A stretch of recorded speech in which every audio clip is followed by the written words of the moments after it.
आप इस कार्रवाई को देखेंगे, क्योंकि इससे पहले भी उनसे पूछताछ की गई थी? आपको क्या लगता है इस मामले में?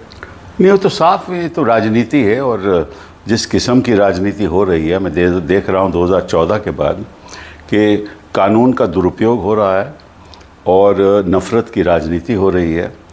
और जो हमारा लोकतंत्र है, अगर ऐसे ही चलता रहे तो लोकतंत्र क्या, केवल एक ढांचा रह जाएगा। लोकतंत्र की जो बुनियाद है वो लोकतंत्र की ख़त्म हो जाएगी।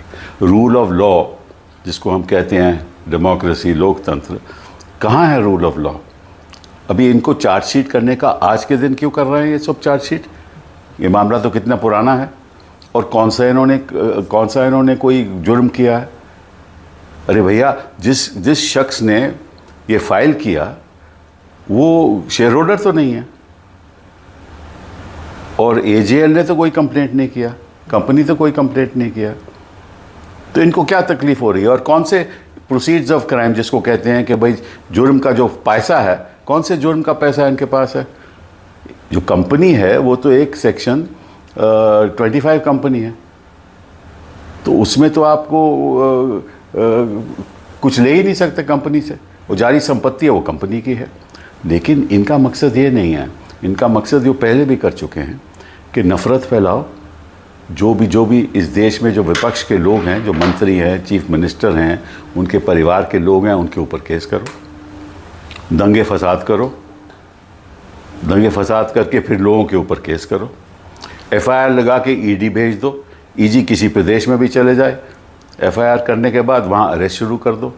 और अगर कोई सिविल सर्वेंट है, और सिविल सर्वेंट किसी विपक्ष के सरकार के नीचे काम कर रहा है, उसको धमकाओ, और कोर्ट में जाकर ये कोशिश करो कि भाई कोर्ट आपके पक्ष में कोई फैसला दे दे।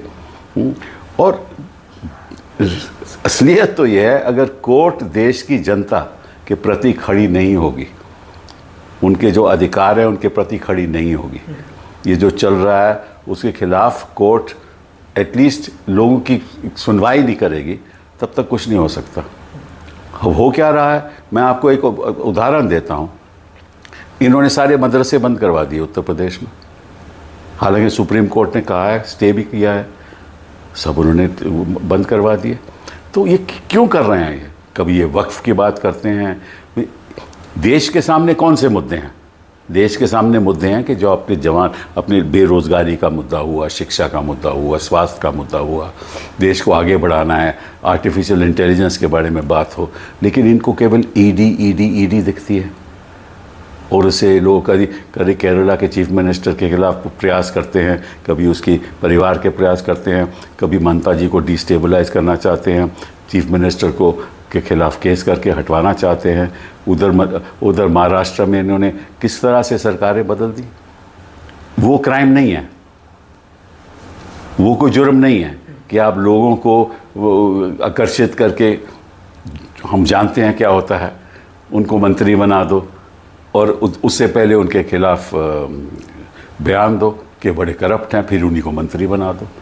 हाँ, अपने पक्ष में लेकर वो सब बेदाग हो जाते हैं। तो ये देश के लिए ठीक नहीं है। और मैं आपको सच बात बताता हूँ कि ऐसे ही देश चलता रहेगा ना तो कुछ रहेगा नहीं। आज के दिन क्या हो रहा है कि लोग डरे हुए हैं, ख़ास तौर पे जो अल्पसंख्यक लोग हैं वो भय से रह रहे हैं यहाँ, क्योंकि वो मालूम है कि कुछ आवाज़ उठाएंगे तो कुछ ना कुछ हो जाएगा। और जब इनके लोग हिंसा करते हैं तो कोई एफआईआर नहीं होती, और एफआईआर उनके ऊपर होती है जो विक्टिम्स होते हैं, जिनके खिलाफ हिंसा हुई हो, उनके खिलाफ एफआईआर होती है। बच्चे हमारे 5-5 साल से 4-4 साल से जेल में बह रहे हुए हैं। तो ये क्या हो रहा है इस देश में? क्या ये मुद्दे हैं देश के सामने? वक्फ का मुद्दा हुआ, और क्या नफरत से ही राजनीति चलेगी? ये जो लोग अपने आप को कहते हैं ना हिंदू, ये हिंदू एक्चुअली इनको हिंदुज़म का कुछ मालूम ही नहीं। हिंदू क्या है, हिंदू धर्म क्या है, किस आधार पे जो धर्म मानता है उसको कैसे आगे बढ़ना चाहिए, इनको कुछ नहीं मालूम। अगर हिंसा करें और मेजॉरिटी के लोग करें तो कोई फ़र्क नहीं इनको पड़ता। तो ये तो हो रहा है हमारे देश में।